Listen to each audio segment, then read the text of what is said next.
Assalamualaikum warahmatullahi wabarakatuh.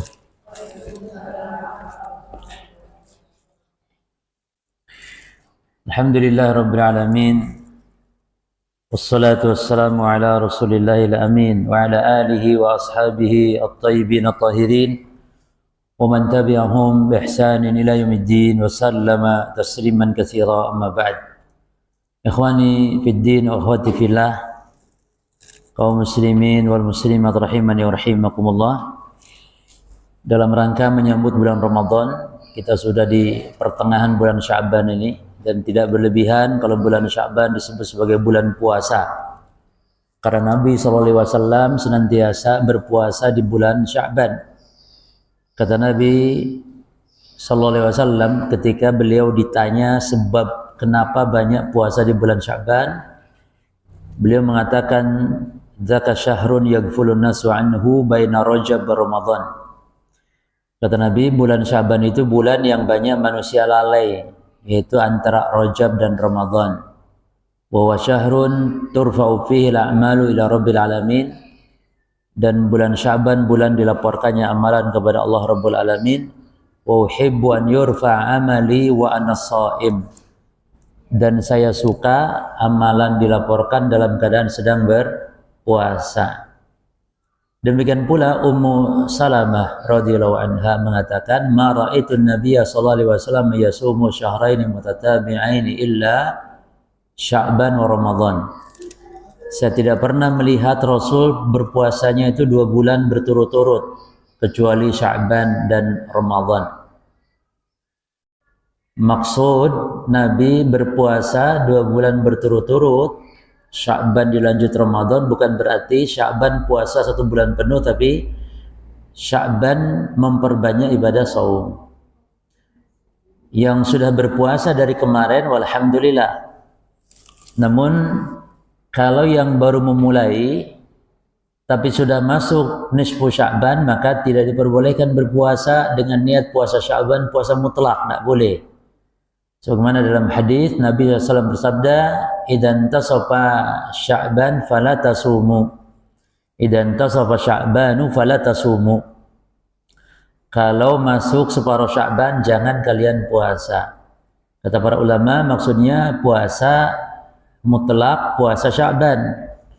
Kecuali dari tanggal 1 kita berpuasa baru boleh. Adapun memulai setelah nisfu Sya'ban ini maka tidak boleh, kecuali puasa-puasa sunnah yang biasa dilakukan, Senin Kamis, atau puasa Ayyamul Bid, atau puasa qadha, maka ini diperbolehkan. Ya.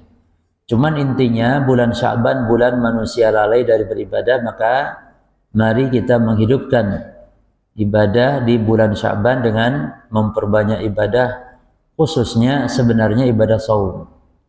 Jadi di antara sunnah yang mahjurah yang banyak ditinggalkan kaum muslimin adalah berpuasa di bulan Sya'ban. Ya.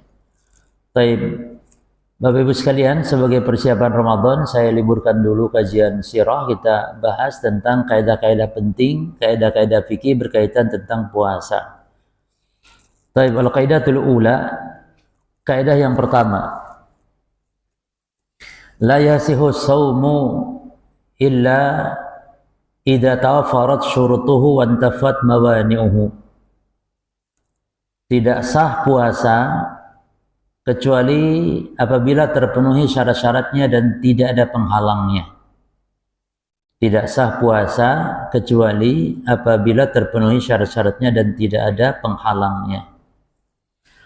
Bahkan kaidah ini berlaku bukan hanya puasa, setiap ibadah. Yani la tasihu wa la tajibu al-ibadah illa idza tafarat syurutuhu wa intafat mawani'uhu. Tidak sah, tidak wajib ibadah kecuali apabila terpenuhi syarat-syaratnya dan tidak ada penghalangnya. Ya. Di dalam pelajaran usul fikih, syarat itu ada 2 macam. Syarat ibadah itu ada 2 macam, ya. Yang pertama, syarat itu disebut dengan syartu wujubin, yaitu syarat wajib namanya. Syartu wujubin. Apa itu syarat wajib? Syartu wujubin huwa syartul ladzi. Syarat wajib itu dia adalah syarat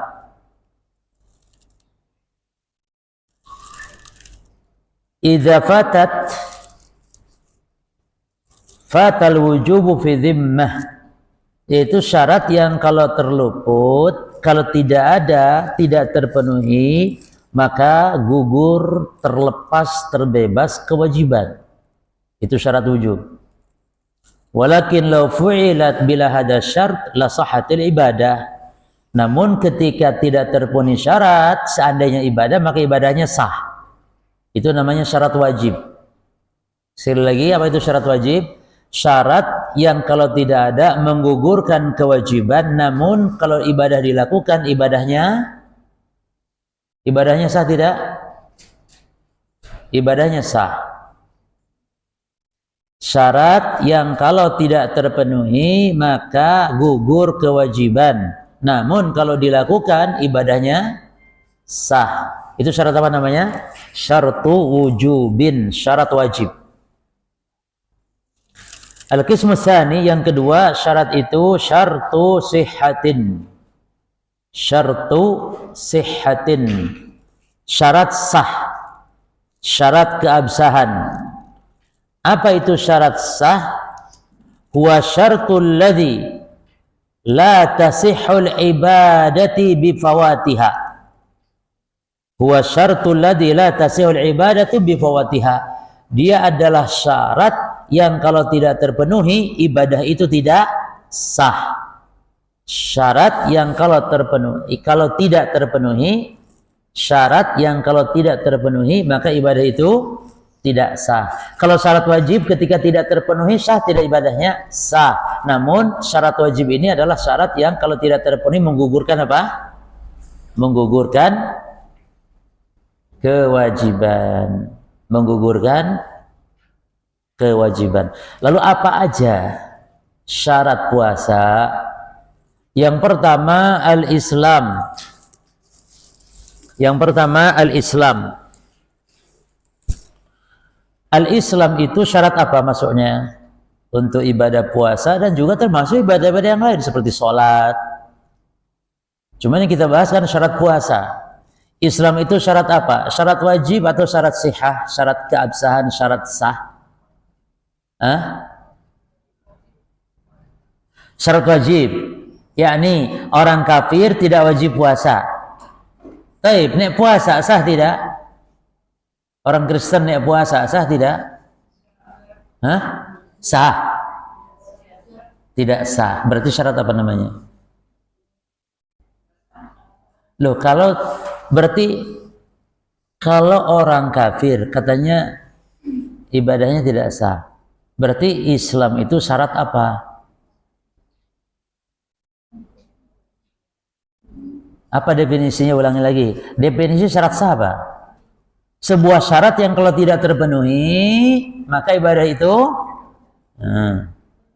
syarat sah namanya. Berarti Islam ini syarat apa?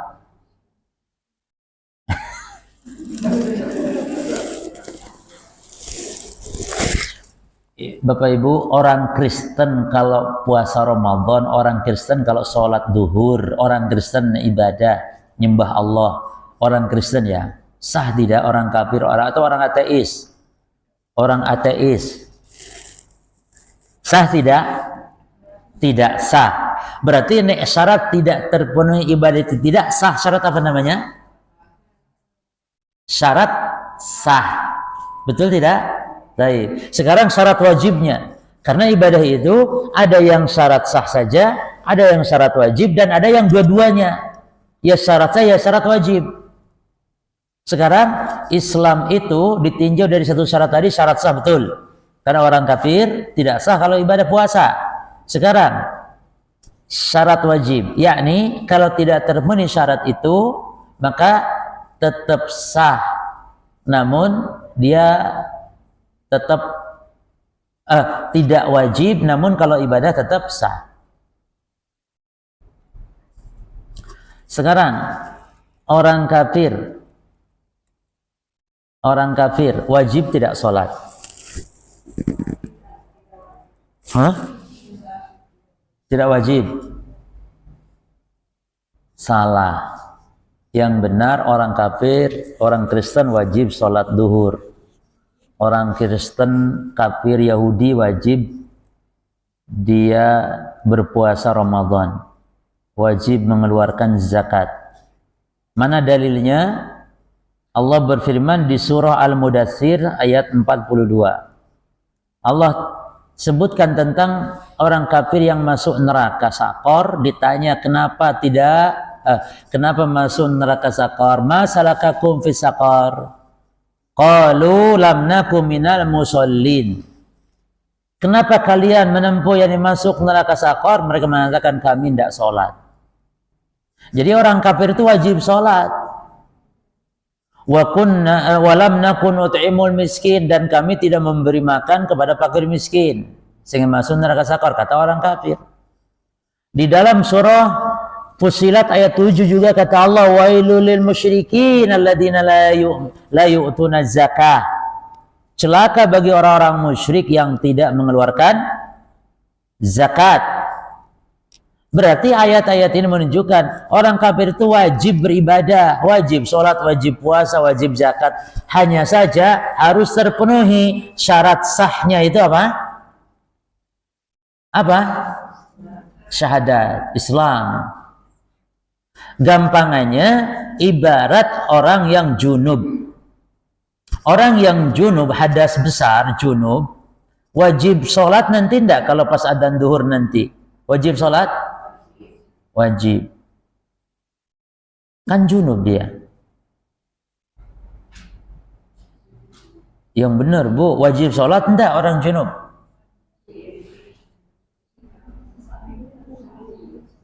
Naam.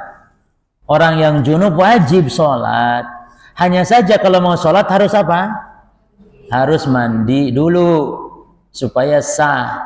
Orang kafir wajib, kayak orang junub, wajib sholat. Namun kalau mau sholat harus apa? Harus syahadat dulu. Oleh karenanya orang kalau mau masuk Islam, jangan disuruh sholat dulu. Disuruh syahadat dulu, baru setelah syahadat suruh sholat. Kalau ada orang kafir, Kristen masuk Islam bulan Ramadan pas waktu duhur siang. Suruh masuk Islam, yakni mengucap 2 kalimat syahadat. Lalu setelah itu langsung suruh puasa apa enggak? Suruh puasa apa enggak, Bu? Duhur loh, bukan puasa itu dari subuh.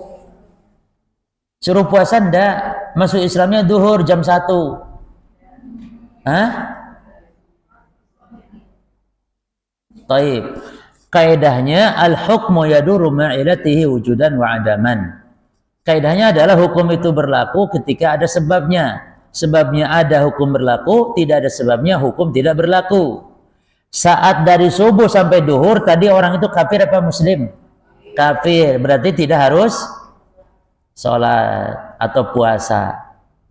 Lalu ketika sudah syahadat, di waktu duhur, berarti sebabnya untuk melakukan puasa ada, itu Islam. Maka dari sejak duhur sampai maghrib harus puasa. Jelas ya? Berarti kesimpulannya Islam itu syarat sihah, bukan syarat wujub. Karena orang kafir wajib sholat, wajib puasa. Tapi kalau mau puasa mau sholat harus memenuhi syarat yang keabsahannya, yaitu harus masuk Islam bersyahadat. Syarat puasa yang kedua adalah al-aqlu, berakal. Lawannya al-junun atau gila. Pertanyaannya Bu, akal ini syarat apa? Syarat wajib atau syarat sihah? Syarat sah. Caranya gini, lawan dari akal apa? Berarti gila. Kan tidak terpenuhi syarat berarti gila. Sekarang, orang gila wajib puasa Ramadan? Tidak. Berarti syarat apa? Syarat wajib. Taib. Yang kedua, orang gila kalau sholat atau puasa sah puasanya? Sah tidak? Loh, sah. Gendeng sholat sah kan? Tidak sah dan tidak wajib. Berarti syarat apa ini? Tidak sah dan tidak wajib, berarti syarat dua-duanya. Ya syartu sihah, ya juga syartu wujub. Maka akal itu yang paling agung di antara syarat ibadah. Kata Nabi, rufi'al qalam an salasah, diangkat pena dari 3 golongan manusia. Anin naimi hatta yastaiqid, orang yang tidur sampai dia terbangun. Wanis saghiri hatta yakbura, anak kecil sampai dia balik. Wanil majnun hatta yaqila, dan orang gila sampai berakal. Jadi artinya 3 golongan ini tidak terkena kewajiban ketika saat ada di posisi tersebut. Ya, jadi orang gila itu tidak wajib sholat. Kalau berbuat maksiat pun tidak berdosa. Kalau ada orang gila berzina dengan orang gila juga, sama-sama laki perempuan gila berzina, dosa enggak bu? Dosa enggak? Tidak dosa. Kalau enggak sholat enggak dosa. Orang gila, karena akal itu mana tuh taklifi. Akal itu adalah medan pentaklifan, medan pembebanan syariat. Makanya nek sampean habis malas-malas ibadah yuk kari gila, itu sudah bebas sampean. Ngapain aja bebas. Makanya kalau ada yang mengatakan wali kalau sudah mencapai tingkat hakikat itu sudah tidak perlu sholat, bahkan wali kalau sudah mencapai itu zina pun halal bagi wali karena zina itu haram hanya bagi orang awam saja, maka berarti itu wali yang sudah gendeng.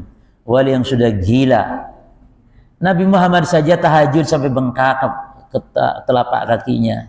Nabi Muhammad itu yang kalau disebut wali itu sudah tingkatnya luar biasa ketakwaannya kepada Allah. Namun tetap melaksanakan syariat, ya. Taib. Syarat yang ketiga. Betul. Syarat pertama Islam, syarat kedua akal. Islam lawannya kafir, akal lawannya gila. Sekarang syarat yang ketiga at-tamyiz. At-tamyiz, yaitu tamyiz. Syarat yang ketiga dari syarat puasa at-tamyiz. Tamyiz itu usia anak 7 tahun. Itu tamyiz. Dan kaidah di dalam masalah tamyiz, tolong dicatat baik-baik. At-tamyizu syartun li sihhati jami'il ibadat. Tamyiz itu adalah syarat keabsahan seluruh ibadah illa fil haji wal umrati faqat, kecuali haji dan umroh saja. Artinya haji umroh itu tidak disyaratkan tamyiz, walaupun anak masih 2 tahun, di bawah 7 tahun, haji umrohnya sah. Tapi ibadah selain haji umroh, anak yang di bawah 7 tahun tidak sah ibadahnya. Jadi ibu-ibu, bapak-bapak sekalian, kalau kita umroh bawa anak, maka anak itu menjalankan manasik, menjalankan ibadah umroh. Suruh ihram di tempat mikot, suruh pakaian ihram, suruh jaga larangan-larangan ihram, dan kalau melanggar kena dam. Kemudian suruh kita bawa tawaf, walaupun kita gendong.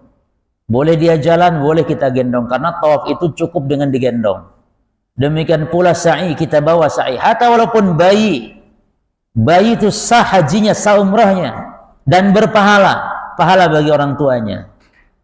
Sehingga kalau kita bawa anak 2 ketika umrah, maka sah dan pahalanya bagi kita lumayan.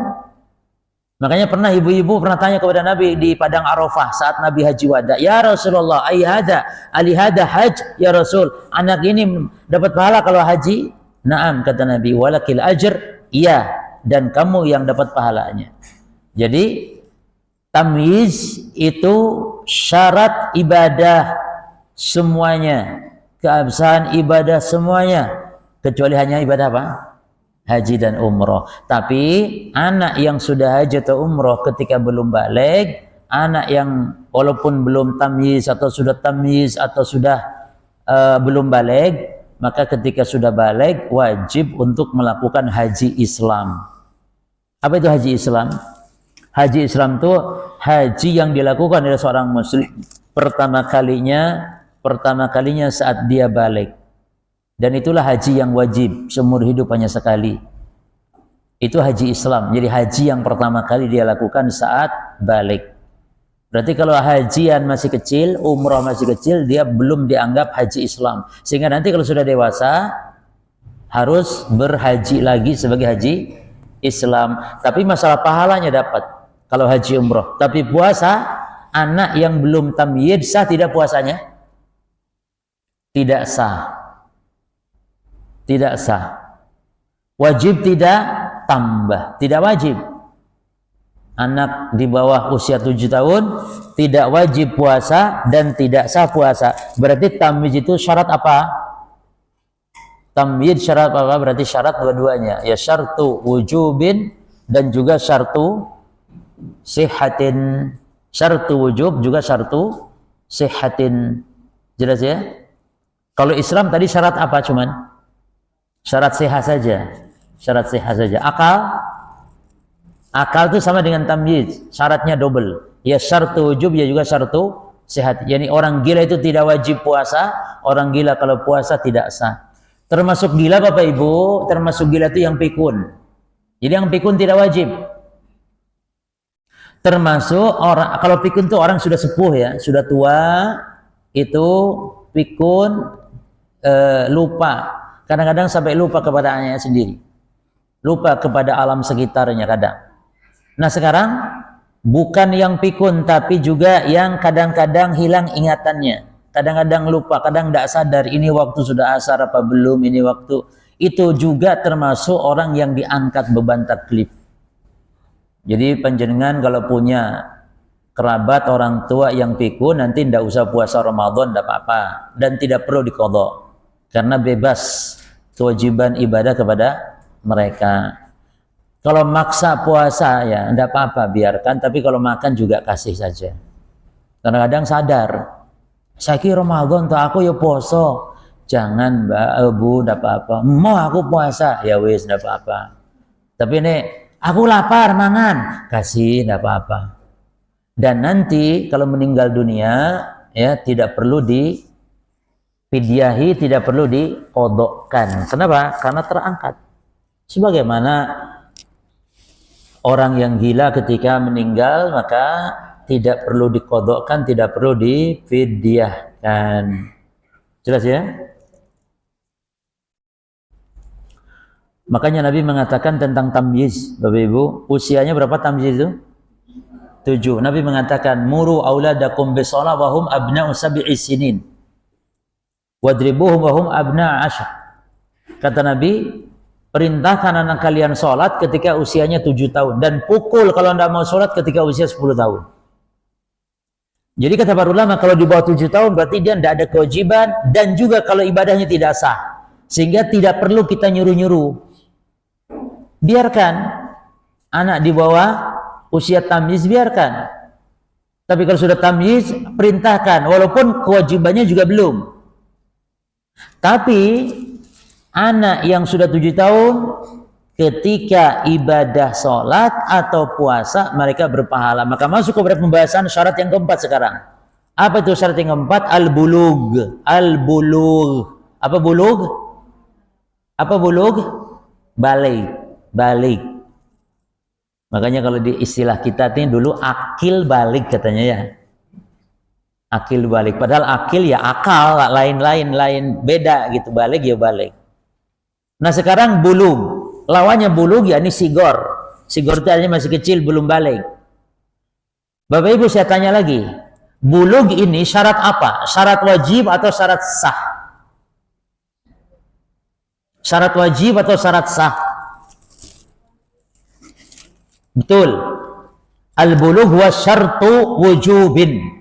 Yakni anak kecil ini tidak wajib ibadah puasa. Namun kalau berpuasa sah tidak? Anak kecil tidak puasa sah tidak? Taib, ini anak tamyiz, anak yang belum tamyiz, sah puasanya? Tidak sah. Anak yang belum tamyiz puasanya tidak sah. Sekarang anak yang belum balik wajib tidak puasa? Tidak wajib puasa. Nah, tapi kalau puasa sah puasanya? Al-jawab sah. Bahkan berpahala. Itu cuma. Makanya perhatikan para sahabat dahulu Dan ini kesalahan kebanyakan kita para orang tua sekarang. Para sahabat dahulu ketika Nabi perintahkan puasa Asyura sebagai puasa wajib sebelum Ramadan, kata para sahabat, "Fakunna nasumuhu ba'du." Maka kami pun berpuasa setelah diperintah Nabi tersebut. Wa nusawwimu sibyanana wa naj'al lahum al-lu'bata minal ihn.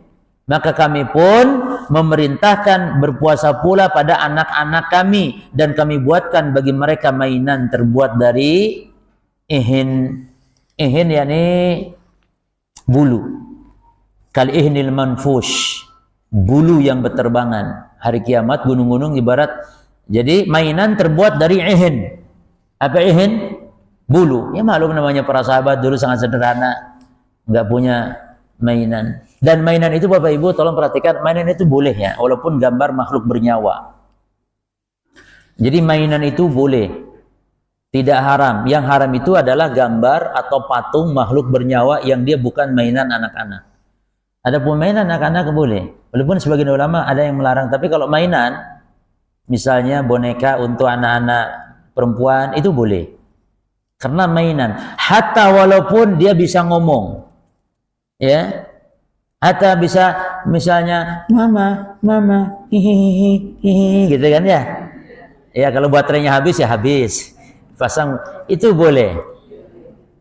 Yang tidak boleh itu patung, apalagi patung dewa. Naudzubillah min dzalik. Yang tidak boleh itu patung, baik di jalan raya, di kota-kota nggak boleh patung aja. Dalam Islam dilarang. Atau gambar makhluk bernyawa baik di rumah ataupun di mana. Demikian. Jadi para sahabat diperintah, anak-anak maksudnya diperintah untuk berpuasa. Perhatikan ini. Fa idza baka ahaduhum ala ta'am, lalu ketika mereka nangis karena lapar, ingin makanan, a'tainahu dzaka. Maka mainan itu diberikan, dihibur supaya lupa kepada laparnya, hatta yakuna indal iftar, dan anak-anak kami mereka puasa sampai maghrib. Jadi keliru kalau kita ngajarin anak nak puasa ya nak, ya sampai kapan Bu? Sampai duhurain nak ada apa-apa. Puasa apa sampai duhur? Karena anak panjenengan ketika puasa, puasanya sah, dihitung pahala, jemaah. Puasanya walaupun mereka tidak wajib, tapi syaratnya sudah lewat apa?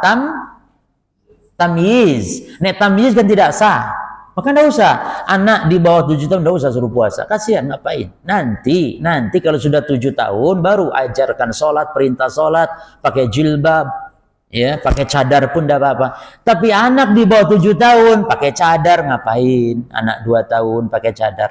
Tapi kalau sudah 7 tahun lewat baru untuk pembelajaran tidak apa-apa. Jelas ya, pakai jilbab yang rapi, yang bagus. Anak perintah sholat, perintah puasa. Jadi keliru Bapak Ibu, banyak yang anak diajarkan sholat usia 7 tahun bagus ya, tapi tidak wudhu, terus sholat pakai celana pendek karena menganggap anak-anak salah. Anak-anak itu sholatnya sah Pak. Maka ajarkan bacaannya, ajarkan tata caranya supaya sesuai dengan sunnah. Jelas ya? Baik. Yang syarat keberapa? Kelima. Dukhulus syahri. Syarat puasa Ramadan adalah dukhulus syahri, masuknya ke bulan Ramadan. Yani bulan Ramadan itu harus dipastikan. Karena Nabi melarang. Kata Nabi SAW, la tasumu hatta tarawul hilal. Jangan kalian berpuasa, haram kalian berpuasa Ramadan sehingga kalian betul-betul melihat hilal. Maka diharamkan puasa yang disebut puasa pada hari Ragu, yakni puasa pada tanggal 30 yang dia itu Ragu. Ini nih tanggal 30 atau tanggal 1. Sehingga daripada takutnya memang Ramadan, puasa saja akhirnya. Puasa di hari Ragu haram, tidak boleh. Karena puasa kita Ramadan harus dipastikan betul-betul memang hilal Ramadan kelihatan. Kalau tidak kelihatan, maka caranya dengan al-ikmal, dengan menggenapkan bulan Sya'ban 30. Dan itu akan ada kaidahnya nanti insyaallah. Ya. Maka kaidahnya adalah dukhulus syahri wa subutu dukhulihi, ya, bi ru'yati al-alama al-mu'tabarah syar'an. Tidak boleh menetapkan masuk keluarnya Ramadan kecuali dengan ru'yatul hilal sebagai pendasaran, lalu al-ikmal sebagai pengganti ketika ru'yatul hilal tidak nampak. Jelas ya? Kata Nabi, fa in guma alaikum, kalau mendung maka faqdurulah, maka perkirakan, yakni bulan itu 30, yakni hitung, genapkan, jangkapkan bulan 30. Jelas di sini? Maka kata Nabi, sumu li ru'yatihi, berpuasalah kalian dengan melihat hilal, wafsiru bi ru'yatihi, beridul fitrilah kalian dengan melihat hilal.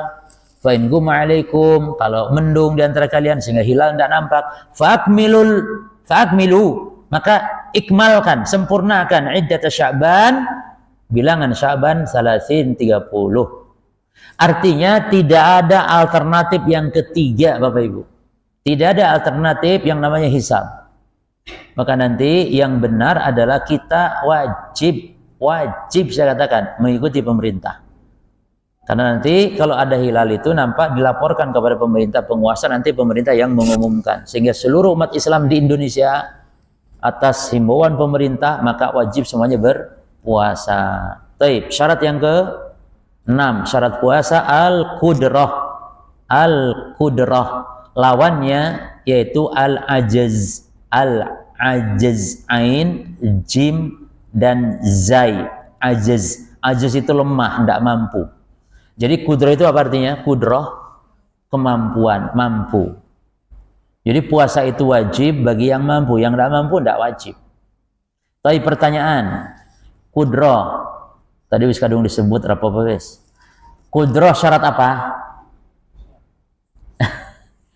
Tadi sudah saya sebut barusan. Kudrah syarat apa? Syarat sehat atau syarat wujub?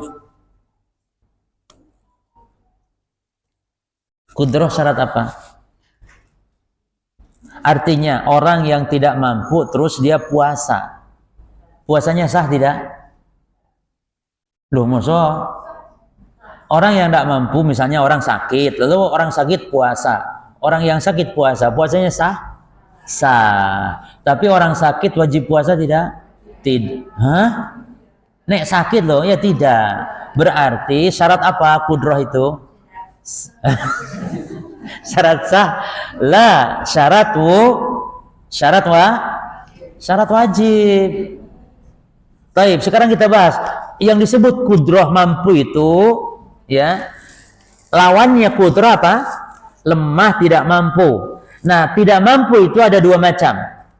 Yang pertama, ketidakmampuan yang total. Al-ajzu al-mutlaq. Al-mutlaq, yakni ketidakmampuannya total. Tidak mampu total. Siapa mereka? Mereka yang sakit seumur hidup. Tidak mampunya itu total. Atau orang-orang tua yang sepuh yang tidak mampu berpuasa, berarti al-ajzunya ini mutlak. Maka bagi mereka ini adalah yuftiru wa yut'im.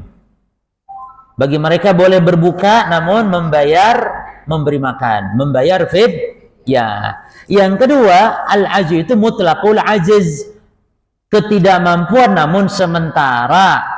Maka bagi mereka yuftiru wa yaqdi. Bagi mereka berbuka boleh namun qadha. Yani yang tidak mampu namun sementara itu contohnya orang yang sakit yang yurja bur'uhu. Yang yurja bur'uhu, yang diharapkan kesembuhannya. Ini sakit yang ada harapan sembuh. Maka bagi mereka ini fidyah atau qadha? Sakit yang ada harapan sembuh, fidyah atau qadha? Qadha, nggak boleh fidyah. Tunggu sampai Allah memberikan kesembuhan baru dia nanti puasa. Makanya yang sakit seperti ini juga kalau umroh atau haji tidak boleh langsung dibadalkan orang lain, nggak boleh. Kecuali kalau sakit yang sakitnya seumur hidup sehingga tidak mampu berjalan ke kota Mekah, tidak mampu perjalanan melaksanakan umrah atau haji, maka boleh dia ketika itu membayar orang untuk hajikan, umrohkan dia dengan dananya, biaya sendiri, biaya dia. Jelas? Termasuk Bapak Ibu badal itu ya, badal itu kalau bagi orang yang hidup, yang badalkan tuh harus ada sepengetahuan, harus ada izin. Kalau antum badalkan orang tua misalnya, atau badalkan saudara atau siapa, lalu tanpa memberitahukan kepada orangnya masih hidup, maka tidak sah. Itu dianggap antum umroh untuk sendiri, bukan bentuk badal. Ya. Terus yang kedua, syaratnya orang yang antum badalkan harus memang betul-betul miskin. Ya. Afwan, bukan miskin. Maksudnya tidak mampu karena sakit atau yang semisal.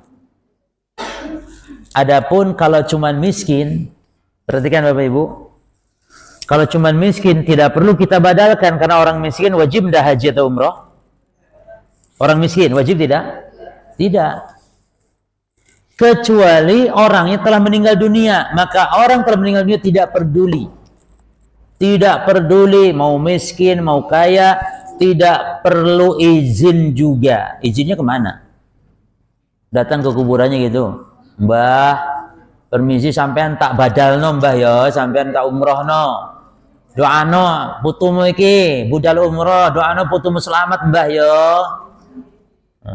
Tidak boleh. Loh, ono sing jawab nggih ngono ta? Jadi kalau orang yang meninggal lebih bebas istilahnya. Tapi yang masih hidup harus ada izin. Kemudian harus orang yang memang tidak mampu, sakit misalnya. Adapun kalau masalah miskin, tidak perlu karena dia tidak wajib.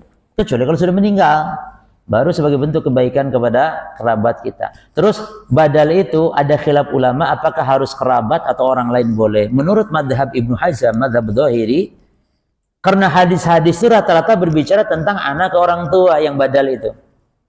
Anak menyedekahkan orang tua, menghajikan, mengumrohkan, kerabat, subur rumah seperti dalam hadis subur rumah.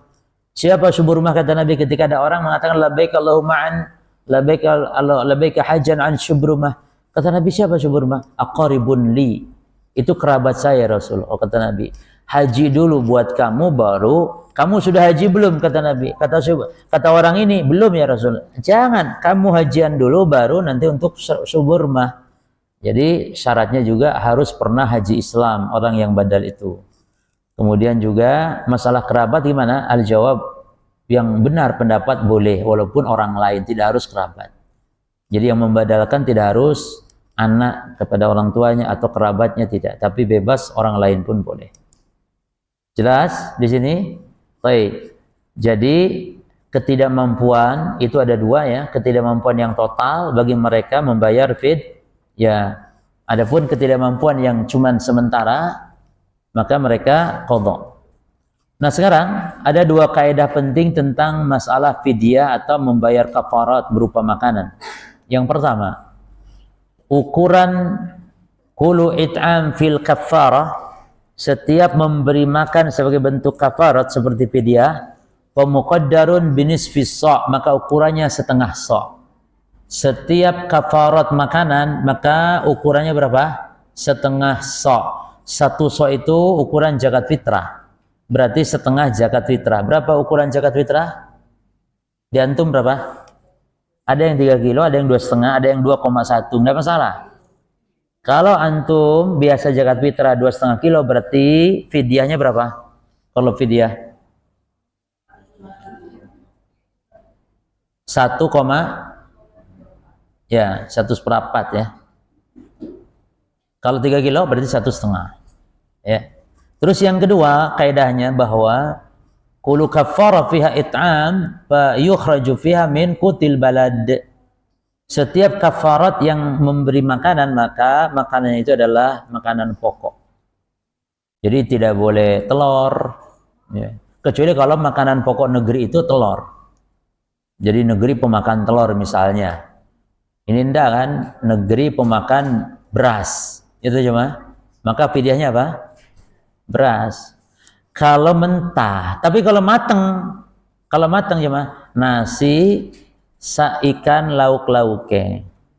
Cukup memberi satu orang untuk sehari tidak puasa. Sehari. Jadi sehari itu memberi satu orang miskin dan sekali makan. Tapi kalau memberikannya lebih itu boleh. Kata Allah, faman tatawwa'a khairun fahuwa khairul lah. Namun siapa yang melebihkan, maka boleh. Jadi kalau mau memberikannya misalnya nasi, harusnya kan cukup 1 bungkus. Dia enggak, saya mau ngasih 2 bungkus Ustaz, supaya dia bisa makan malam juga nantinya. Terserah. Bahkan kalau makanan mentah, jemaah ya, makanan mentah, boleh untuk 1 bulan tidak puasa, yakni 1,5 kilo kali 30 plus tambah ayam, tambah telur, tambah minyak sedikit ya, dikasih kepada 1 orang miskin, boleh tidak? Boleh, boleh. Jadi tidak masalah kalau masalah ukuran, yang penting wajib perhatikan miskinnya, karena tidak sah fidyah kalau bukan miskin, karena kata Allah fa fidyatun ta'amu miskin ya, wa 'alal ladzina yutiqunahu fidyatun ta'amu miskin. Baik. Berbicara tentang ketidakmampuan dalam masalah berpuasa, kita bahas tentang wanita hamil dan menyusui. Pertanyaannya, ma hukmu shaumil hamli wal murdi'? Apa hukum puasa orang atau wanita hamil dan wanita menyusui? Maka jawabannya apa? Jawabannya, wanita hamil, wanita menyusui wajib berpuasa sebagaimana wanita-wanita lain. Wajib berpuasa. Jangan sampai dikatakan wanita hamil menyusui berarti wanita yang tidak wajib puasa. Lah, wajib. Hanya saja idza turra wa syaqqa 'alaihim shaum, tapi kalau puasa memberatkan mereka, puasa membahayakan mereka, bisa babil hamli awi radha'ah, karena hamil atau karena menyusui, maka fahina idzin yajuzu, maka saat itu boleh lahum an yuftira, boleh untuk berbuka. Namun konsekuensinya apa kalau berbuka? Apakah qadha atau fidyah? Atau bareng qadha ya fidyah juga? Maka jawabannya ada 3 perincian. Dicatat ibu-ibu, 3 perincian. Dan ibu kalau mau berbuka yang hamil menyusui wajib tanyakan ke dokter. Jangan dikira-kira dewek. Bahkan ada orang wanita hamil itu sebenarnya tidak masalah, tidak membahayakan apapun, tidak bayinya, tidak pula dirinya. Tapi karena dianggapnya di masyarakat kalau hamil itu harus tidak puasa, sehingga seolah-olah dilarang puasa kayak haid nifas. Ini keliru, pemahaman yang batil. Jadi ibu kalau memang mampu puasa, lebih baik puasa. Dan tanya dokter, kata dokter, tidak apa-apa bu, bayi aman, ibunya juga aman, puasa, wajib puasa. Ya, jadi jangan bermudah-mudah. Taib, kalau memang kata dokter membahayakan, mudorotkan, kepada siapa mudorotkannya, maka ini ada perinciannya. Yang pertama, fa in aftarta khaufan ala nafsihi faqat, kalau wanita hamil, wanita menyusui itu, mereka tidak puasa karena khawatir kepada dirinya saja, bukan masalah bayi atau janin, khawatir dirinya saja, fahuna yaqdiyani wala kafarah, maka wanita ini qadha saja tanpa harus kafarat, tanpa harus fidyah. Ini khawatirnya kepada siapa Pak? Ibu? Dirinya saja, si ibunya saja. Baik, yang kedua, al-halul tsaniyah. Idza aftarta khaufan ala waladayhima faqat, kalau khawatirnya itu hanya kepada anaknya saja, atau yang dikhawatirkan itu janinnya saja. Kalau bagi saya tidak masalah, saya kuat. Hanya dikhawatirkan janin sehingga menjadi kurang gizi atau yang semisalnya. Jadi yang dikhawatirkan janin, yang dikhawatirkan bayi yang menyusui, yang menyusu. Maka fahina idin yuftirani wa yaqdiyani wa yut'iman, maka wanita ini boleh berbuka, namun konsekuensinya membayar qadha juga membayar fidyah. Kalau apa ini?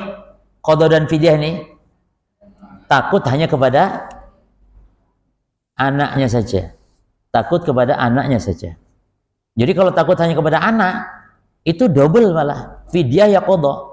Ya bukan qadha. Iya qadha. Qadha itu berpuasa di hari yang lain dan juga fidyah. Jelas Bapak Ibu? Ini fatwa para salaf, para sahabat. Ya. Yang ketiga, al-halat salitsah, idza aftarata, taib, takut atas dirinya saja sudah. Terus yang kedua tadi, takut atas anaknya saja sudah. Takut atas dirinya saja, bayar qada, taib. Sisi katanya ono hadiah jadinya Ibu ya. Hari ini ada hadiah? Ada, baik. Dihafalkan itu. Kalau cuman khawatir dirinya saja, apa konsekuensinya? Qada. Kalau yang dikhawatirkan hanya anaknya saja, double qada dan fidyah. Yang ketiga tinggal yang mana? Aywa, mantap. Kalau berbukanya wanita hamil menyusui ini khawatir khaufan ala waladaihima wa nafsaihima. Ya anaknya ya juga dirinya. Maka dalam keadaan ini wajib qada ijma para ulama, adapun fidyah khilaf. Yang ijma apanya? Qadanya, ijma. Adapun masalah kafarat maka ikhtilaf. Yang rajih, pendapat yang kuat, tidak ada kafarat. Kenapa kok nggak ada kafarat, nggak ada fidyah? Kenapa? Karena pada asalnya si ibu ini berbuka tidak puasa, pada dasarnya sebenarnya yang ditakutkan itu dirinya. Kalau yang ditakutkan dirinya berarti tadi Pak bayar apa? Qada. Sementara dia takut janin, takut anaknya itu sebagai ikutan saja kepada takut atas dirinya. Maka kalau yang namanya pengikut dalam hukum itu sama dengan hukum yang diikuti, yaitu qada. Maka pendapat yang kuat, pengikut ini atau yang kondisi seperti ini, dia hanya qada saja tanpa perlu fidyah. Jadi kaidahnya ibu-ibu tolong dicatat Bapak Ibu. Ma la yazuzu istiqlalan yazuzu tabaan. Sesuatu yang haram, yang tidak boleh ketika menyendiri, maka boleh kalau sebagai pengikut. Itu aja. Boleh kalau sebagai pengikut.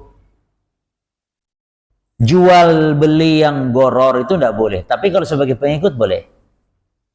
Jenengan membeli janinnya kambing ya Pak, janinnya tok saya beli yang dalam perut, boleh tidak? Boleh tidak? Tidak boleh karena goror. Nah Nabi SAW an bai'il goror, Nabi melarang jual beli goror. Ini jual beli yang tidak jelas jenisnya, bentuknya, nasibnya kayak apa, itu goror. Jual beli burung yang terbang di udara, boleh tidak? Saya jual burung, mana burungnya Pak? Itu jual beli ikan di laut, tapi yang di kolam boleh nggak Bu? Nah di kolam boleh, di laut ya nggak boleh karena goror. Tapi kalau sebagai pengikut boleh. Jadi membeli kambing yang ada janinnya, boleh tidak? Boleh, karena jenengan belinya beli kambing bukan janin, tapi janin kan melok, walaupun beda harga, ya walaupun beda harga nggak apa-apa, karena sebagai pengikut, ya. Maka contoh Bapak Ibu tentang kasus GoFood, kasus GoFood ini. Jadi GoFood itu ada hadis yang jadi masalah. Hadisnya itu bunyinya begini, la yahillu al-jam' baina as-salaf wal bay'. Tidak halal menggabungkan antara utang dengan jual beli. Tidak boleh digabung utang dengan jual beli. Hadis ini sebenarnya saya kasih contoh dulu. Hadis ini contohnya begini. Saya utangin uang ke kamu 1 juta ya, tidak masalah, tapi motormu itu jualan ke saya. Jadi syaratnya itu jual motormu ke saya. Nah ini tidak boleh kata Nabi. Alasan tidak bolehnya kenapa Bapak Ibu? Alasan tidak bolehnya karena ini adalah untuk menutup pintu riba. Karena nanti dikhawatirkan Kalau pinjam meminjam, piutang itu kalau mendapatkan faedah, mendapatkan keuntungan itu apa hukumnya? Riba. Kullu qardin jarra naf'an bahwa riba. Setiap piutang yang mendapatkan manfaat maka riba. Termasuk hadiah. Jadi kan ngutangin orang uang 1 juta, lalu orangnya ngasih hadiah, maka tidak boleh diterima hadiah itu. Karena hadiah itu dipastikan akibat daripada apa?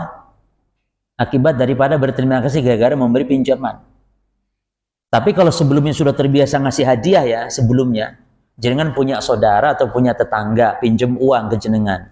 Lalu tetangga jenengan yang pinjam uang itu ngasih makanan. Dan memang dia walaupun nggak pinjam uang pun biasa ngirim-ngirim makanan. Boleh nggak diterima?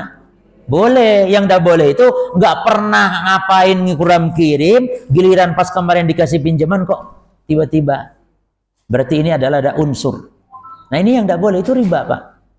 Bahkan sampai-sampai orang yang kita kasih pinjaman, terus di tengah jalan ketemu kita sedang jalan kaki, lalu dia ngasih tumpangan. Subhanallah, ngasih tumpangan loh. Monggo Pak, melo Pak, monggo naik. Maka kalau itu kita terima, maka itu kata Nabi fala yarkabha, jangan kau tunggangi tumpangannya. Kenapa? Karena itu riba. Jadi mengambil keuntungan ketika dari kecuali kalau memberi keuntungan di akhir saat pembayaran baru boleh, dan tanpa ada kesepakatan sebelumnya. Bahkan dianjurkan Bapak Ibu, kita kalau utang sama orang, ketika giliran bayar itu dianjurkan untuk dilebihkan. Pinjam 1 juta, kita kembalikannya 1.100.000. Ini yang 100 hadiah untuk antum, untuk anak-anak ya, jajan. Halal tidak? Halal karena tidak ada kesepakatan sebelumnya dan dibayarkan bukan ketika hutang sedang berlangsung, tapi hutang ketika dibayar. Makanya Nabi kalau membayar hutang, Nabi selalu lebihkan. Bukan malah utang itu Pak, naudzubillah min dzalik, ketika ngutang nangis-nangis, giliran nagih yang nangis yang nagih. Naudzubillah. Itu kurang adab. Justru dalam Islam indah sekali.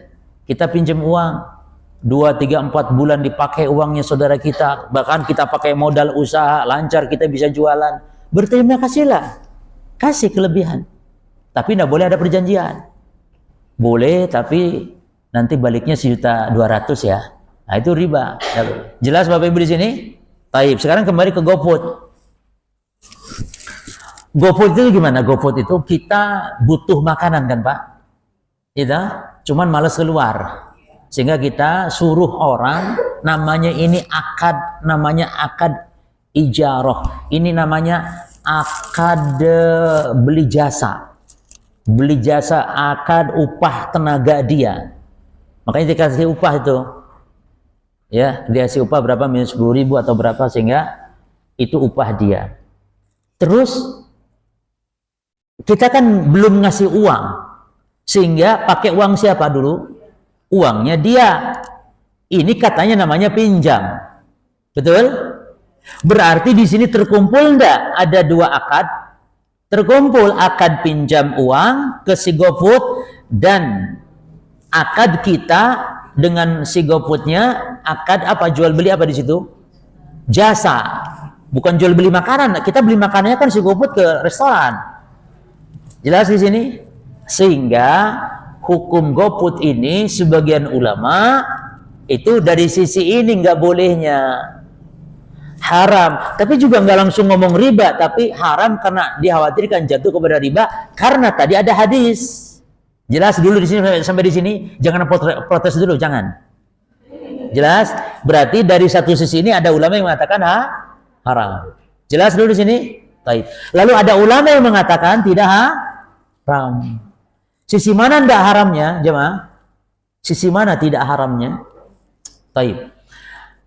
Nabi melarang menggabungkan antara utang dan jual beli itu kalau kasus yang dimaksudnya adalah utang. Ya toh? Jadi intinya itu utangnya. Adapun masalah jual beli hanya sekedar saja. Itu jemaah. Jadi seolah-olah nanti dikhawatirkan mengambil keuntungan daripada telah dia mengutangkan gitu jemaah. Sementara dalam kasus GoFood yang intinya itu bukan utang hanya melok. Intinya kan kita ini butuh apa jemaah? Antum niat ngutang enggak? Sebenarnya enggak niat ngutang tuh jemaah. Niatnya itu antum apa? Beli makan. Lapar ini malam-malam. Hujan lagi. Malas ngantri lagi. Apa restoran ini ngantrinya sampai 17 meter ngantrinya. Saya tuh heran kok ada sebuah perusahaan mie ngantri sampai naudzubillah min dzalik. Tapi ya dengan sabar, dengan keikhlasan kaum muslimin ngantri naudzubillah. Maksudnya ya boleh tapi ojo nemen-nemen ngono to Pak, wong sekedar makan sampai ngantri begitu. Ustaz, tapi konon saya juga belum pernah penasaran. Enak enggak sih maksudnya kok sampai ngantri sampai begitu? Enak enggak, Bu? Biasa aja. Kalau gitu saya enggak jadi deh. Atau kalau enggak ya lewat GoFood tadi. Jadi intinya kan bukan utangnya, intinya apa di situ? Beli makan. Jadi utang ini hanya melo. Maka sesuatu yang melo itu tadi hukumnya apa jemaah? Tidak berlaku, ya ini boleh. Makanya mengatakan GoFood dari sisi ini boleh. Terus yang kedua, larangan Nabi menggabungkan utang dan jual beli itu adalah larangan yang sifatnya wasilah menuju kepada riba. Sementara yang namanya wasilah itu boleh dilakukan ketika ada hajat. Kaidahnya ya, haram yang wasilah boleh dilakukan ketika ada hajat. Contohnya, melihat perempuan haram, tapi boleh dilakukan ketika ada hajat. Kenapa? Karena melihat perempuan itu haramnya haram wasilah. Apa tujuannya? Wasilahnya melihat, tujuannya apa? Zina. Jadi haram intinya itu zinahnya. Sehingga melihat perempuan, ikhtilat, khalwah, ini semua haram-haram yang wasilah menuju kepada zina. Nah, haram-haram wasilah ini dibolehkan ketika ada apa? Ketika ada hajat. Sehingga ketika GoFood kita butuh, apalagi hujan deras, orang lapar, butuh, maka dibolehkan. Jadi di posisi ini, ulama berpendapat boleh GoFood itu. Jenengan pilih mana, Bapak Ibu? Hah? Oh, yang enak Ustaz. Boleh. Baik. Masalah khilafiyah ya dikembalikan ya.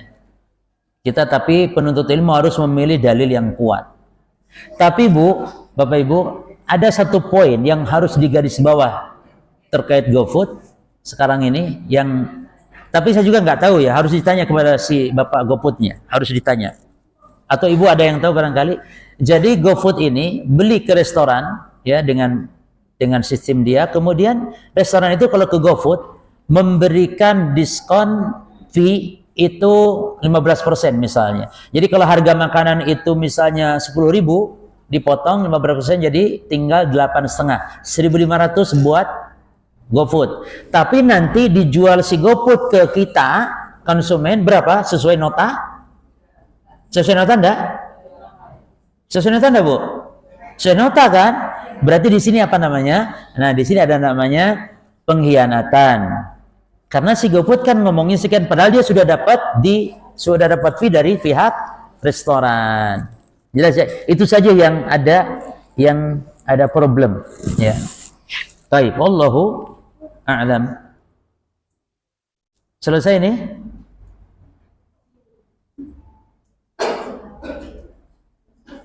Syarat yang ke-7. Syarat yang ke-7. Syarat puasa yang ke-7 al-iqamah. Lawannya adalah safar.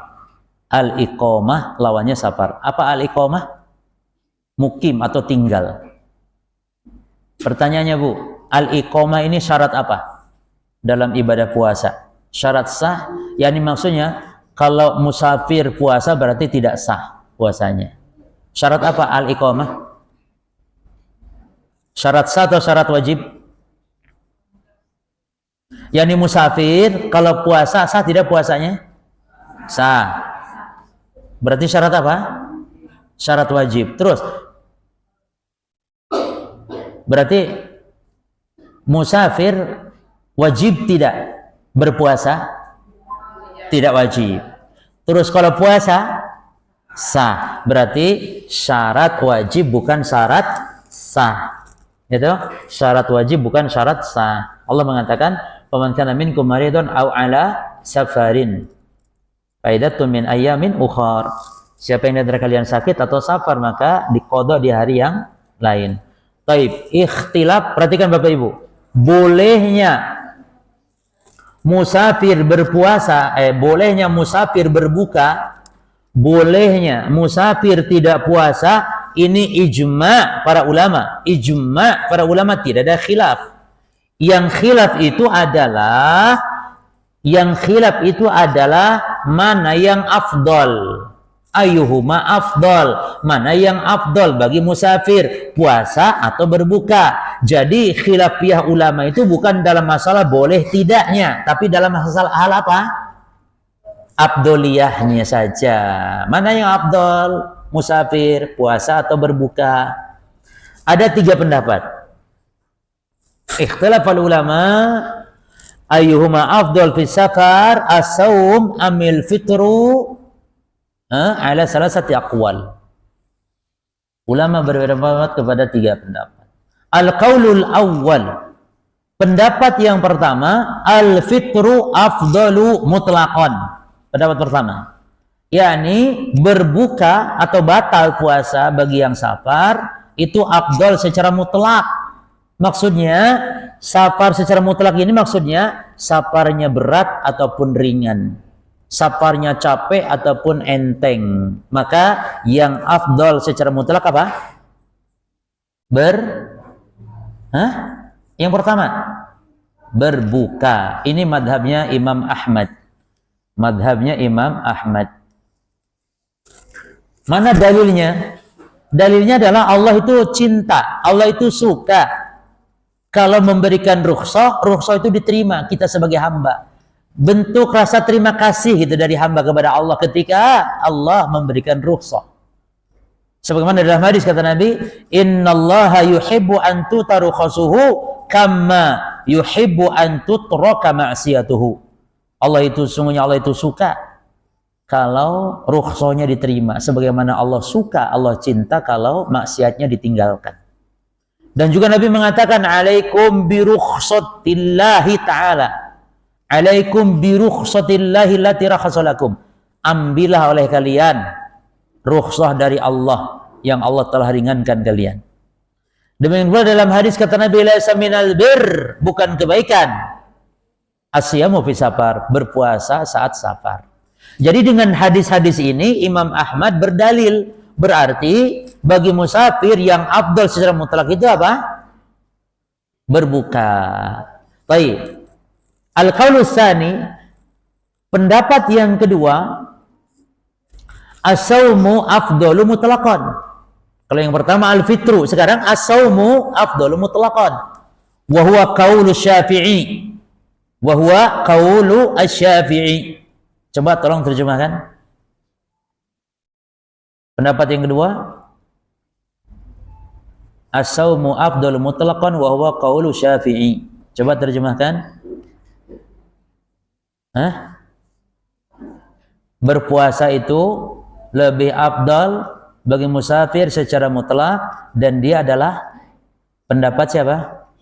Imam Syafi'i. Jadi pendapat Imam Syafi'i yang afdal bagi musafir secara mutlak ya puasa. Yang ketiga, dirinci Bapak Ibu, dan pendapat yang kuat yang ketiga ini, yaitu yang dirinci. Idza lam yakun alaihi masyaqqah, kalau safarnya tidak memberatkan, fal afdalus shaum, maka yang afdal puasa. Yang afdal puasa. Karena Nabi bersabda kepada sahabat yang saat itu sedang dikerumuni, sedang dipayungi. Lalu Nabi bersabda, bertanya, ketika Nabi melihat ada keramaian dan ada orang yang sedang dipayungi, ternyata baru bangun, baru sadar dari pingsan ternyata. Kata Nabi, mahada, kenapa orang itu? Qalu, kata para sahabat, shaim ya Rasul, dia puasa ya Rasul, dia maksa puasa, saking tidak kuatnya pingsan, sekarang baru bangun ya Rasul. Kata Nabi, laisal bir, laisa minal bir asyamu fi safar, bukan kebaikan puasa dalam keadaan safar. Tapi juga masalah berpuasa Walaupun berat boleh. Nabi juga berpuasa pernah. Kata Anas bin Malik, pernah safar dengan Rasul dan para sahabat yang lain dalam keadaan cuaca amat panas. Lalu para sahabat,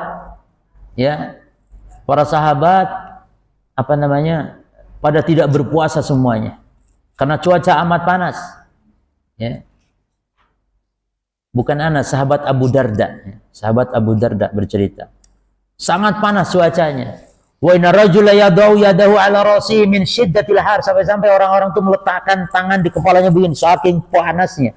Dan wa ma fil qaum ahadun ya shaimun ila Rasulullah wa Abdullah bin Rawahah, dan tidak ada di antara kaum yang puasa kecuali Rasul dan Abdullah bin Rawahah.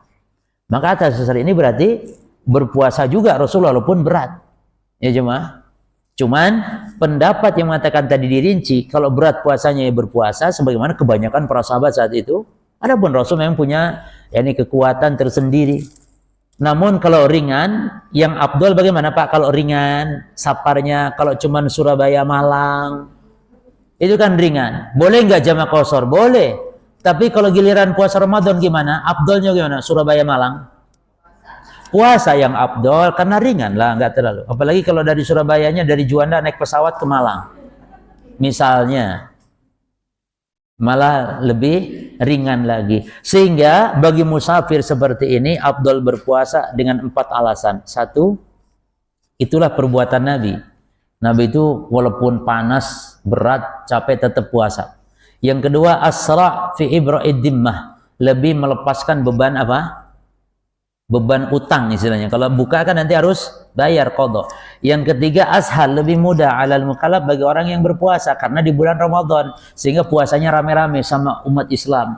Tapi ini mengqadha di bulan yang lain, kan orang pada sarapan pecel, dianya malah puasa, berat. Dan yang keempat, mendapatkan waktu yang berkah, itu bulan Ramadan. Tapi qadha di bulan apa kalau qadha? Ramadan. Qadha itu ya di luar Ramadan, berarti mendapatkan bulan yang tidak berkah. Baik. Apa hukumnya Bapak Ibu? Tolong dijawab. Apa hukumnya orang safar tapi niatnya untuk makan supaya bisa batal? Itu cuma Surabaya Malang kan boleh enggak berbuka? Tapi Bapak Ibu sepakat ya para ulama bolehnya. Dan ketika musafir, walaupun safarnya tidak berat, boleh tidak berbuka? Boleh. Boleh berbuka walaupun safarnya enteng ringan. Boleh. Cuman apa hukumnya orang yang safar niatnya memang untuk makan. Jadi dia ini ceritanya lapar nih. Lapar. Ya wis, kita safarnya Surabaya Malang wis jarak safar wis. Ya wis. Ke Malang cari restoran yang buka. Ayo Mas. Boleh tidak? Al-jawab la yajuz. Tidak boleh. Lahul fitru. Tidak boleh dia berbuka. Bahkan dia dihukumi orang yang batal sengaja puasanya. Ya. Karena di dalam kaedah disebutkan man nawal haram umila binaqidi qasdihi. Siapa yang niat untuk melakukan yang haram, maka dihukum diberlakukan dengan batalnya niatnya. Seperti niatnya untuk makan, ya dihukumi makan. Termasuk kalau ada pengantin baru, kawin di bulan Ramadan, pengantin baru, jemaah. Lalu dia pengen bulan madu di siang hari, kan Ramadan. Ya tunggu sampai maghrib, nggak kuat Ustaz. Taib. Terus apa caranya? Ya kan wong Surabaya, safar nang Malang, supaya bisa batal, kan musafir. Ini sama hukumnya. Kalau dia sampai jima dengan istrinya, maka wajib dia bayar kafarat dengan kafarat yang mughaladah, termasuk dia batal dengan sengaja dengan cara jima. Atau contoh yang lain gini Pak, cara mengakali syariat ya. Tapi aja ditiru, ini adalah cara-cara mengakali syariat. Dia tahu kalau jima dengan istrinya di siang hari Ramadan itu adalah bayar kafarat. Baik. Lalu dia ingin jima dengan istrinya, namun supaya bebas kafarat, caranya bagaimana? Dia membatalkan dengan minum. Dengan minum. Batal atau puasanya itu Pak? Kalau sudah batal berarti apa? Tinggal bebas jima gitu. Sehingga bebas kafarat. Al-jawab la. Dia niat, Allah Maha tahu niat kita. Dia niatnya untuk jima, cuman makan itu hanya sekedar untuk seolah-olah supaya terbebas dari kafarat. Maka itu tetap haram dan dia akan ada kaidahnya insyaallah taala. Jelas Bapak Ibu sekalian? Baik. Sekarang syarat yang ke-8. Ya, 8 apa 9? 8. Syarat yang ke-8 dari syarat puasa adalah al-khuluwu minal mawani' syar'iyyah. Terbebas dari penghalang-penghalang syariat, dan ini khusus bagi wanita, yaitu haid dan nifas. Dia adalah syarat wajib dan syarat sihah. Syarat sah dan syarat, yakni wanita kalau sedang haid wajib tidak puasa? Iya, tapi wajib tidak sedang haid? Tidak wajib. Ya. Terus kemudian kalau maksa puasa, sah puasanya? Puasanya bahkan haram. Ya. Baik. Terakhir, syarat yang ke-9 an-niyah, yaitu niat. Niat ini adalah syarat keabsahan puasa. Dan niat itu Bapak Ibu kalau puasa Ramadan ya, itu tidak boleh niat satu, dan ini ada khilaf ulama. Ada khilaf ulama. Apakah boleh niat sekali untuk 1 bulan? Jadi kita di awal malam saja, di awal malam pertama Ramadan untuk 1 bulan, atau tidak boleh tapi harus niatnya tiap malam. Maka jawabannya adalah ibadah itu ada ibadah yang terdiri dari bagian-bagian namun satu kesatuan. Ada yang ibadah itu bagian-bagian namun bukan satu kesatuan. Contoh, ibadah yang terdiri dari beberapa bagian-bagian namun bukan satu kesatuan. Contohnya sedekah. Ada orang sedekah 100.000, lalu dia sedekah lagi 50.000, lalu dia sedekah lagi 50.000 lagi. Totalnya sedekah berapa dia? 200.000. 200.000 ini maka sedekah dari beberapa bagian dan juga bukan satu kesatuan. Ini kalau dia sedekah yang pertama ikhlas maka diterima Allah. Sedekah yang 50.000 keduanya misalnya ria, ingin dipuji, maka tidak diterima oleh Allah. Tapi tidak merusak sedekah yang ikhlasnya tadi. Maka seperti ini harus niatnya tiap sedekah. 100.000 niat.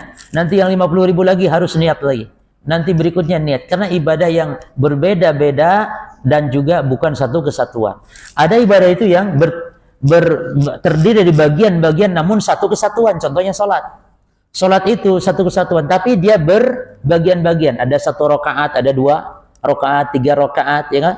Sholat duhur misalnya berapa rakaat? 4 rakaat. Ada rakaat pertama, kedua, ketiga, keempat. Namun dia satu kesatuan, Pak.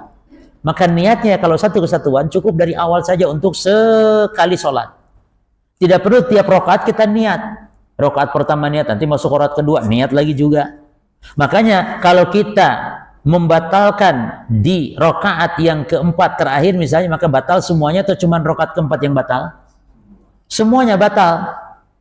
Mohon maaf, buang angin menjelang salam, baru mau salam buang angin. Yang batal rakaat keempat atau semuanya? Semuanya batal. Demikian dengan puasa Ramadan Bapak Ibu. Maka tidak cukup sekali niat untuk 1 bulan.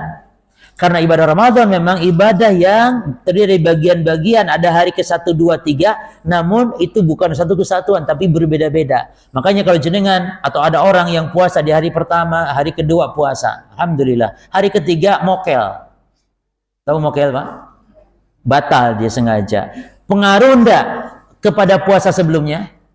Enggak ngaruh, puasa sebelumnya sah. Tapi yang batal, yang mokel ini yang dosa, yang haram, dia harus bertobat kepada Allah. Jelas? Maka niatnya pun berarti harus niatnya pun berarti harus tiap hari. Ini pendapat yang rajih. Baik, yang kedua pembahasan tentang bagaimana hukum orang yang niat untuk berbuka. Mal hukum idza kana al-insan nawal iftar? Apa hukum kalau orang niat berbuka? Apakah setiap orang yang niat berbuka maka otomatis batal puasanya? Al-jawab fihi tafsil. Al-jawab dirinci bahwa niat berbuka ketika sedang puasa itu ada 2 macam. Yang pertama niatus istihlal, niat menghalalkan, yakni niat melakukan yang haram ketika sedang berpuasa, yakni niat untuk makan melakukan yang haram ketika sedang berpuasa. Maka niat seperti ini tidak merusak puasanya malam yastahila ay lam ya'kul. Maka selama tidak atau belum makan maka tidak batal puasanya. Misalnya ada orang yang perutnya keroncongan di siang-siang Ramadan. Lalu dia berpikiran ini barangkali ada bekas-bekas sahur tah. Ke dapur dia, Pak. Nyampe dapur dia istighfar. Sudah diangkat tuh. Nah, tangan ke mulutnya sudah hampir, tapi astagfirullah, manis, astagfirullah, nggak jadi, nggak jadi, Bapak. Maka puasanya sah, lanjutkan. Tapi istighfarnya kalau sudah satu suap, astagfirullah, aku kok, itu batal sudah, karena dia sudah menghalalkan, ini sudah membatalkan. Baik. Adapun yang kedua, niat ibtal, atau niat qol'in, atau niat qot'in. Yani qat'u aslin niat membatalkan niat memang. Jadi yang dia batalkan itu memang niat pokoknya sudah. Jadi memang sudah nggak jadi puasa, memang sudah tidak puasa. Maka yang seperti ini walaupun tidak makan, puasanya batal. Ini kasus kalau kita sedang berpuasa dan datang waktu berbuka di waktu maghrib para jemaah, lalu jenengan tidak punya air, tidak punya makanan, tidak punya takjil, itu jemaah. Ada ndak kasus itu? Mau sosok nemenin ke ono banyu belas, ya ndak ono wis anggap ndak adalah. Maka orang seperti ini harus bagaimana? Harus niat untuk membatalkan puasa. Karena itu yang afdal, jangan sampai membatalkan puasa ditunda-tunda. Ya, ta'jilul fitr, menyegerakan berbuka. Inilah yang dimaksud oleh para ulama, man nawal iftara aftara. Siapa yang niat berbuka maka batal puasanya. Yani yang niat membatalkan pokoknya niat. Bukan sekedar menghalalkan yang haram ketika sedang berpuasa seperti makan tadi. Jelas Bapak Ibu sekalian? Baik, saya kira cukup insyaallah. Atau kita tambahkan kaidah pembatal. Singkat saja ya, kaidah pembatal. Mufsidatu saum, pembatal puasa itu tauqifiyatun 'alan nas, berpatokan kepada dalil. Pembatal puasa itu patokannya dalil. Artinya tidak boleh seorang muslim mengatakan kepada saudaranya, ente puasanya batal, ente batal. Nggak boleh, kecuali ada dalil yang mendasari untuk mengatakan batal. Dan pembatal puasa itu para ulama mengelompokkan 3 Bapak Ibu. Yang pertama, pembatal puasa berdasarkan ijma para ulama. Sepakat para ulama, tidak ada khilaf para ulama. Maka ini ada 4. Yang kedua nanti ya kita bahas dulu, pembatal yang ulama berbeda pendapat di situ.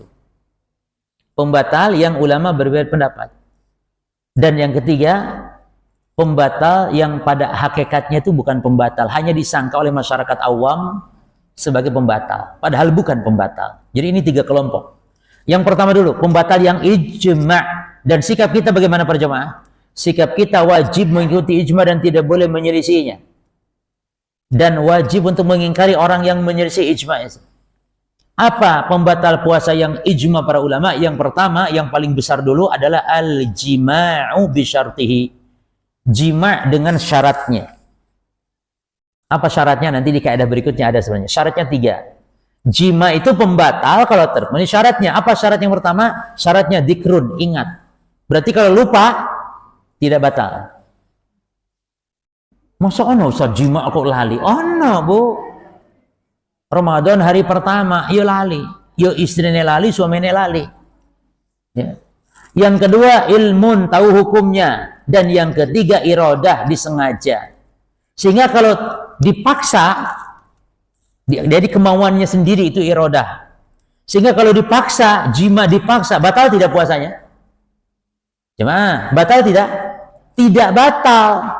Jima dipaksa, misalnya istri, suaminya maksa, istrinya mau pak nyapo, pak sampai nyomas, ini poso, loh rapopo, sekali aja rapopo, mau lah masa haram, akhirnya dirantai, si istrinya diikat sama tambang, si istrinya ini diperkosa istilahnya, mohon maaf, maka si istri batal tidak puasanya? Tidak, lanjutkan, walaupun nikmat Ustaz, walaupun nikmat. Namanya diperkosa kadang-kadang yo. Tapi ojo menikmati ding. Ya. Si suaminya tok yang batal. Jelas ya? Nah, ini jima, dan jima ini pelanggaran berat dalam puasa sehingga dia harus bayar kafarat mughaladhah, memerdekakan budak. Kalau tidak mampu, berpuasanya 2 bulan berturut-turut. Kalau tidak mampu juga, memberi makannya kepada 60 orang fakir miskin, 60. Ya. Baik. Yang kedua, makan dan minum dengan syaratnya sama tadi. Makan minum dengan syaratnya. Apa syaratnya tadi? Sama. Ingat, ilmu, sengaja. Ya. Berarti kalau makan itu tidak batal puasa kalau makannya lupa. Ya, makanya kata Nabi sallallahu alaihi wasallam, "Idza nasi ahadukum wa huwa sha'im fa akala wa syariba falyutimma shaumahu." Kalau kalian puasa lalu lupa makan minum, maka lanjutkan puasanya karena Allah. Innamat amullahu wa saqahu. Allah yang memberi makan, Allah yang memberi minum. Nah, yang semakna dengan makan minum 2 Bapak Ibu. Yang semakna dengan makan minum 2. Yang pertama haqnud dam. Yang pertama transfusi darah, memasukkan darah. Maka pembatal karena semakna dengan makan minum. Yang kedua al-ibar al-mughadiyah, suntikan yang berisi nutrisi makanan seperti infus. Tapi kalau suntikan obat tidak batal. Tapi kalau infus batal. Yang ketiga pembatal yang ijma adalah keluar darah haid atau nifas. Keluar darah haid atau nifas. Yang keempat, murtad di siang hari. Loh, kenapa di siang hari? Karena itu ijma ulama. Setiap orang yang murtad di siang hari ketika puasa, puasanya yakin batal. Ya, puasanya batal karena dia murtad. Namun kalau murtadnya di malam hari atau maghrib, dia tadi puasa, naudzubillah min dzalik ya, pas adzan maghrib selesai buka dia murtad, masuk Kristen. Maka puasanya yang tadi siang batal tidak? Ada khilaf ulama. Kata madhab Hanafi ya batal otomatis. Madhab Hanafi, madhab Maliki. Tapi menurut madhab Syafi'i dan madhab Hambali, amalan yang murtad itu tidak langsung batal. Kecuali kalau meninggal dunia, maka ditunggu sampai mati dulu. Amalan orang murtad, lalu orang murtad ini masuk Islam lagi, misalnya, maka amalannya tetap utuh. Tapi ini madhabnya Hanafi dan madhab Maliki, amalan orang yang murtad otomatis batal, sehingga kalau masuk Islam, taubat itu amalnya mulai dari nol. Mana dalilnya? Al-Baqarah 217 yang mengatakan syaratnya batal amal itu kalau meninggal. Waman yartadid minkum an dinihi fayamut wa huwa kafir. Siapa yang murtad di antara kalian dari agamanya lalu dia meninggal dalam keadaan kafir. Baik. Sekarang pembatal yang khilaf para ulama. 1. Pembatal yang khilaf para ulama. Yang pertama adalah muntah dengan sengaja. Jadi kalau muntahnya tidak sengaja itu tidak batal. Ijma para ulama boleh, tidak batal. Tapi yang para ulama khilaf beda pendapat adalah muntah dengan sengaja. Karena dalam hadis man tar'ahul qayf fala qada alaih. Siapa yang muntah sengaja, siapa yang muntah tidak sengaja maka tidak ada qada. Tapi wa man istaqa fa alaihi qada. Namun siapa yang muntah sengaja maka ada qada. Jelas ya? Tapi ini perbedaan pendapat, kita harus toleran. Namun kita harus berpegang kepada yang kuat. Yang kuat adalah bahwa sebagaimana madhab arba'ah, imam 4. Madhab imam mengatakan muntah sengaja batal. Hanafi, Maliki, Syafi'i, Hambali mengatakan batal muntah dengan sengaja. Maka pendapat yang kuat adalah mengatakan batal. Tapi kalau ada orang yang mengatakan, ulama mengatakan tidak batal, kita harus hormati. Hormati jemaah. Karena ini masalah khilafiyah. Baik, yang kedua, al-istimna. Pembatal yang ulama khilaf beda pendapat. Al-istimna yaitu onani, mengeluarkan air mani dengan sengaja. Maka onani, pendapat yang kuat adalah batal puasa. Tapi ulama ada yang berpendapat tidak batal. Sehingga kita harus hormati dan kita tidak boleh membuli, tidak boleh menghina ulama yang mengatakan tidak batal. Justru kita harus hormati. Namun pendapat yang kuat apa? Batal onani. Karena apa? Karena Nabi bersabda bahwasanya Allah berfirman dalam hadis qudsi bahwa orang berpuasa itu apa? Meninggalkan apanya? Ta'amahu wa syarabahu wa syahwatahu min ajli. Orang yang berpuasa kata Allah, dia tinggalkan makannya, tinggalkan minumnya, tinggalkan syahwatnya demi aku kata Allah. Sementara kalau orang onani adalah orang yang mengumbar syahwatnya, maka pendapat yang benar batal. Baik, yang ketiga, Pembatal yang para ulama khilaf adalah al-hijamah. Apa itu al-hijamah? Apa al-hijamah? Berbekam. Berbekam. Pendapat yang mengatakan batal karena ada hadis. Nabi mengatakan aftara al-hajim wal mahjum. Batalah puasa orang yang berbekam dan yang dibekam. Jelas, batal puasa yang dibekam dan yang berbekam. Kalau zaman dulu Bapak Ibu, kenapa yang membekam juga batal? Karena di zaman Rasul, membekam itu pakai semacam tanduk, disedot darahnya oleh mulutnya. Sehingga dikhawatirkan nanti darah masuk ke mulutnya. Jelas? Adapun zaman kita sekarang yang membekam tidak masalah. Yang masalah yang dibekamnya berarti batal. Ada lagi hadis yang lain, sehingga ulama beda pendapat. Hadis yang lain mengatakan apa? Ihtajaman Nabi sallallahu alaihi wasallam. Nabi berbekam wa huwa shaim. Beliau sedang berpuasa. Berarti seolah-olah berbekam boleh, tidak membatalkan. Namun ternyata hadis ini yang benar itu bukan Nabi shaim, tapi ihtajaman Nabi wa huwa muhrim. Itu lafaz yang benar hadis itu. Jadi hadis yang lafaznya wa huwa shaim itu hadis yang lemah, istilahnya dilemahkan oleh para ulama. Yang benar itu Nabi berbekam saat sedang muhrim apa muhrim? Sedang ihram, ya. Maka berbekam ada khilaf ulama batal tidaknya puasa, namun pendapat yang rajih berbekam itu membatalkan puasa, batal puasa. Dan yang semana dengan berbekam adalah tabaru ad-biddam. At-tabarru' biddam. Apa artinya? Donor darah. Bahkan lebih parah toh Bapak Ibu dari berbekam. Berbekam cuma sedikit, tapi donor darah yang dikeluarkan banyak. Bisa 1 kantong kresek. Makanya pembatal seperti dalam masalah berbekam. Taib. Lalu bagaimana dengan diambil sampel darah untuk cek di lab, batal tidak Bu? Batal nggak Bu? Baik, kita bahas. Khurujud dam anis shaim, keluarnya darah dari orang yang berpuasa harus dibedakan. Terbagi 2. Khurujud dam anis shaim yang qasmi bil qismain. Keluar darah dari orang yang berpuasa ada 2. 1. Khurujud dam ittirari. Khurujud dam ittirari. Keluar darah tidak disengaja. Seperti orang kecelakaan lalu lintas misalnya. Naudzubillah, semoga Allah selamatkan kita. Orang keluar darah tidak sengaja, kecelakaan, maka tidak membatalkan fala yu'tabar mufsidan li shaumih mutlaqan, tidak dianggap sebagai pembatal puasa secara mutlak walau kana katsiran, walaupun darah yang keluarnya banyak. Jadi kalau keluar darah tidak disengaja itu enggak peduli banyak sedikitnya darah, batal tidak puasanya? Batal tidak? Tidak. Walaupun banyak. Yang kedua, khurujud dam ikhtiyari. Keluarnya darah orang yang berpuasa adalah disengaja, maka ini batal tidaknya dilihat tergantung ala hazabi damihi, tergantung darahnya banyak atau sedikit.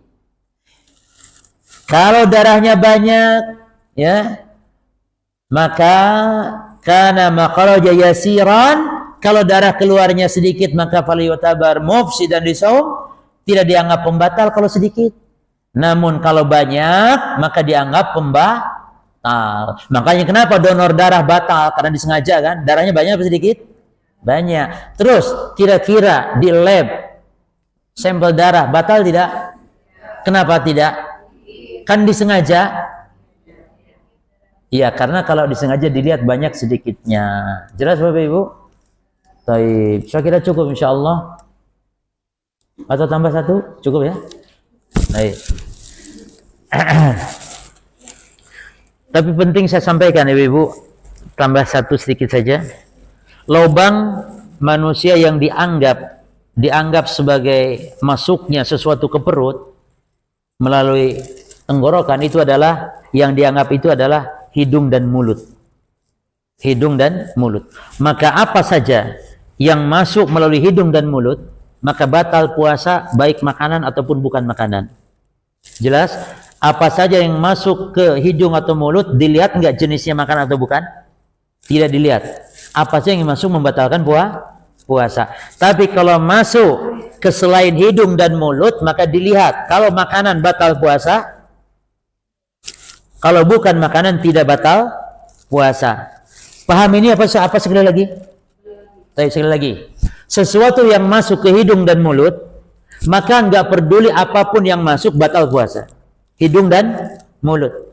Tapi kalau selain hidung dan mulut, maka dilihat kalau makanan batal puasa, kalau bukan makanan tidak batal puasa. Tapi kemana masuknya? Selain hidung dan mulut. Misalnya masuk lewat telinga, obat tetes telinga, terasa sampai tenggorokan, batal tidak puasanya? Kenapa tidak? Karena bukan makanan dan masuknya bukan jalur al-manfadul mu'tad, jadi bukan hidung dan mulut. Baik, obat tetes hidung masuk dan terasa di tenggorokan, batal puasanya? Batal. Kenapa? Kan bukan makanan.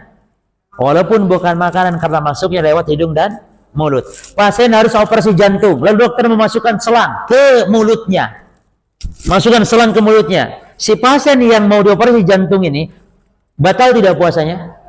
Kenapa batal selang? Karena masuk lewat taib. Suntikan obat diabetes, obat insulin disuntikan ke urat. Batal tidak? Tidak batal. Infus makanan dimasukkan ke urat, batal tidak? Makanan batal tidak? Batal karena makanan. Nutrisi makanan dimasukkan lewat dubur, batal tidak? Dubur loh, batal tidak? Batal. Obat ambien dimasukkan lewat dubur, batal tidak? Tidak. Makanya Nabi larang kita ini istinsyak kalau sedang puasa berlebihan, nggak boleh. Tapi pelan-pelan kalau sedang puasa. Tapi kalau tidak sedang berpuasa, diperintahkan untuk beristinsyak berlebih-lebihan. Jelas ya? Jelas Bapak Ibu sekarang ini tentang apa yang masuk, apa yang keluar bagi orang yang sedang berpuasa. Baik, pertanyaannya sekarang. Pertanyaan yang pertama, Ibu. Yang sudah kemarin dapat jangan jawab lagi sekarang. Yang sudah pertemuan saya kemarin dapat hadiah sekarang jangan jawab. Yang belum saja. Pertanyaannya, ibu hamil yang khawatir kepada dirinya saja itu qadha atau fidyah atau qadha saja? Qadha saja atau fidyah saja atau dua-duanya qadha dan fidyah? Angkat tangan dulu. Yang mana? Ya wes jawab saja. Ya Ibu. Qadha saja. Bagus, dapat. Sebelumnya belum dapat saja, Bu? Belum. Nggih, monggo. Pertanyaan kedua. Apa menurut mazhab Imam Syafi'i musafir itu yang afdal? Apa menurut mazhab Imam Syafi'i? Menurut Imam Syafi'i musafir itu yang afdal apa? Nggih, monggo Ibu pojok. Berpuasa afdal. Nggih. Dapat hadiah. Ada berapa hadiahnya? Oh, Masya Allah. Taib, satu lagi. Sisa 3. Taib. Pertanyaan berikutnya. Ada orang yang memasukin obat tetes mata sampai terasa di tenggorokannya. Batal puasanya tidak? Ibu sudah dapat hadiah? Belum, nggih. Obat tetes mata. Ibu dipikir dulu ya. Obat tetes mata. Jadi masuknya di mata berarti masuknya. Terus terasa di tenggorokan. Batal tidak? Tidak batal. Kenapa tidak batal? Karena bukan maka dan masuknya bukan lewat hidung atau mulut. Baik, dapat. Berikutnya lagi syarat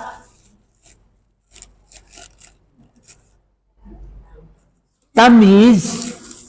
Tamyiz itu adalah syarat apa di dalam ibadah selain haji umrah? Tamyiz itu syarat mana? Syarat wajib apa syarat sah? Tamyiz ya? Ada yang jawab? Oke, monggo. Ibu belum dapat? Enggak, yang ini belum. Oke. Syarat apa? Tamyiz ya. Tamyiz itu usia. Ya nih, anak yang belum tamyiz itu ibadahnya wajib tidak? Tidak wajib. Terus kalau ibadahnya sah apa tidak?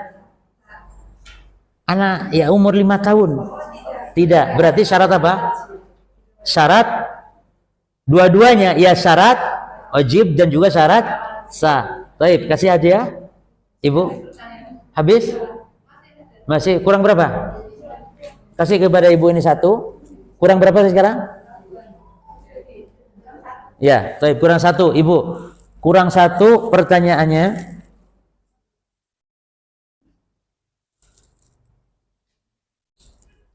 Apakah orang kafir wajib beribadah kepada Allah? Wajib puasa orang kafir? Mana angkat tangan dia? Saya hanya lihat yang di sini, mungkin yang angkat sebelah sini. Nggih, Ibu.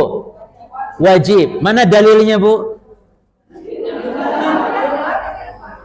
Dalilnya dari Quran.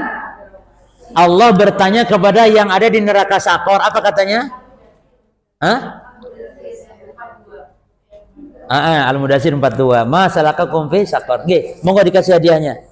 Cukup Bapak Ibu sekalian, ini yang bisa kita sampaikan, mudah-mudahan bermanfaat. Semoga Allah beri kekuatan supaya masuk bulan Ramadan dalam keadaan kita bisa maksimal beribadah. Wallahu alam. Subhanakallahumma bihamdika asyhadu an la ilaha illa anta astaghfiruka wa atubu ilaik. Assalamualaikum warahmatullahi wabarakatuh.